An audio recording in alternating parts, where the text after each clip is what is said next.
આજે તો મોર્નિંગમાં મમ્મીએ બનાવી નાખી મસ્ત મજાની ભાખરી અને બીજે બાજુ મૂકી દીધો તો ચા. એટલે આપણે તો નાસ્તો કરી અને પછી જવાનું હતું નાવા, એટલે ફટાફટ નાસ્તો કરી લીધો અને પછી નાહી આવ્યા. આજ તો હેર વોશે કરી લીધું હતું. હવે કેવી લાગુ છું જરા કોમેન્ટ કરીને જણાવજો. અને એટલું બધું કામ કરી લીધું ને, પરીબેને આપણી પાસે સીનું નાખવા આવી ગયા. મને કે આંટી હું કેવી લાગુ ચશ્મામાં? મેં કીધું એક નંબર ડાયો દીકરો લાગે છે. અને પછી બપોરા થઈ ગયા એટલે બધા બે ગયા હતા પાછા ફરી જમવા.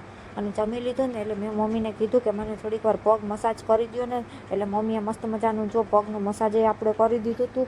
એના જેવી તો મજા જ નહીં. માં એટલે માં, બીજા બધા વગડાના વાર. પછી આપણે તો હાંજે પડી ગઈ ને એટલે મમ્મીને કીધું હતું કે કાલે ઇડલીનું પલાયરું હતું, હાલો તો હવે એની તૈયારી શું છે. એટલે મમ્મી તો જો સાંભારની તૈયારી કરવા માંડ્યા ને બધું શાકભાજી સુધારીને આપણે બધું બાફવા મૂકી દીધું હતું, એમાં નમક અને હળદર નાખીને.